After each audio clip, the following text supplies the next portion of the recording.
Hi friends, അസ്സാം വലൈക്കും. ഇന്ന് ഞാൻ വന്നിട്ടുള്ളത് ഒരു വെറൈറ്റി ആയിട്ടുള്ള നൂൽപുട്ടിൻ്റെ റെസിപ്പി ആയിട്ടാണ്.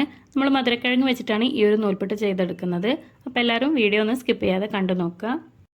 അപ്പോൾ അതിനായിട്ട് ഞാനിവിടെ 3 മധുരക്കിഴങ്ങ് എടുത്തിട്ടുണ്ട്. അതൊന്ന് ഇതുപോലെ ഒന്ന് നടു കട്ട് ചെയ്തെടുത്തിട്ട് കുക്കറിലേക്ക് ചേർത്ത് കൊടുക്കുന്നുണ്ട്. ഇനി നമുക്കിതിലേക്ക് ആവശ്യത്തിനുള്ള വെള്ളം ഒഴിച്ചു കൊടുക്കാം.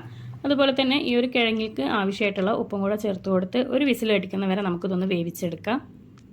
അപ്പോൾ നമ്മൾ വേവിച്ചെടുത്തിട്ടുള്ള കിഴങ്ങിൻ്റെ തൊലിയൊക്കെ ഒന്ന് കളഞ്ഞെടുത്തിട്ടുണ്ട്. ഇനി നന്നായിട്ട് ഇതൊന്ന് ഉടച്ചെടുക്കാം. ഇപ്പോൾ ഈ ഒരു രീതിയിൽ ഞാനിവിടെ ഒട്ടും തന്നെ കട്ടയില്ലാതെ ഒന്ന് ഉടച്ചെടുത്തിട്ടുണ്ട്. ഇനിയിപ്പോൾ നമുക്കിതിലേക്ക് അരിപ്പൊടി ചേർത്ത് കൊടുക്കാം. ഞാൻ കടകളിൽ നിന്നൊക്കെ കിട്ടുന്ന പാക്കറ്റ് പൊടിയാണ് ഇതിൽ ചേർത്ത് കൊടുക്കുന്നത്. 1 കപ്പ് ചേർത്ത് കൊടുത്തിട്ടുണ്ട്. ഇനി നമുക്ക് ആ ഒരു പൊടിയിലേക്ക് ആവശ്യത്തിനുള്ള ഉപ്പും കൂടെ ചേർത്ത് കൊടുത്ത് കൈ വെച്ചിട്ട് നന്നായിട്ടൊന്ന് കുഴച്ചെടുക്കാം.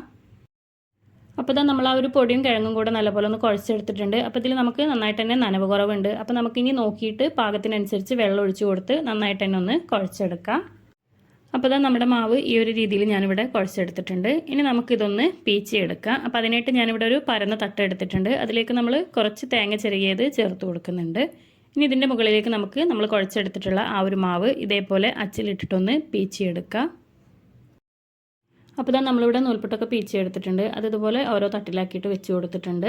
ഇനി നമ്മളിവിടെ വെള്ളം തിളപ്പിക്കാനായിട്ട് വെച്ചിട്ടുണ്ട്. വെള്ളം നന്നായി തിളച്ച് വന്നിട്ടുണ്ട്. ആ ഒരു സമയത്ത് നമുക്കിതിലേക്ക് ഈ ഒരു തട്ട് ഇറക്കി വെച്ച് കൊടുക്കുക. ഇനി ഇതൊന്ന് അടച്ച് വെച്ച് ഒരു 8 മിനിറ്റ് നമുക്കിതൊന്ന് കുക്ക് ചെയ്തെടുക്കാം. അപ്പോൾ നമ്മുടെ നൂൽപുട്ടൊക്കെ ഇവിടെ വെന്ത് വന്നിട്ടുണ്ട്. നമുക്കിനിത് പാത്രത്തിലേക്ക് മാറ്റി കൊടുക്കാം. അങ്ങനെ നമുക്ക് ബാക്കിയുള്ള എല്ലാം തന്നെ ഇതുപോലെ ഒന്ന് ആവിയിൽ വേവിച്ചെടുക്കാം. അപ്പോൾ നമ്മുടെ ടേസ്റ്റി ആയിട്ടുള്ള നൂൽപുട്ട് ഇവിടെ റെഡി ആയിട്ടുണ്ട്. കറികളൊന്നും ഇല്ലെങ്കിൽ തന്നെ നമുക്ക് വെറുതെ കഴിക്കാൻ പറ്റിയിട്ടുള്ള നല്ല ടേസ്റ്റി ആയിട്ടുള്ള ഒരു മധുരത്തോട് കൂടിയിട്ടുള്ള നൂൽപുട്ടാണ്. അപ്പോൾ തീർച്ചയായിട്ടും എല്ലാവരും ഒന്ന് ട്രൈ ചെയ്ത് നോക്കുക. വീഡിയോ ഇഷ്ടപ്പെട്ട ലൈക്ക് ചെയ്യാനും ഷെയർ ചെയ്യാനും സബ്സ്ക്രൈബ് ചെയ്യാനും മറക്കരുത്.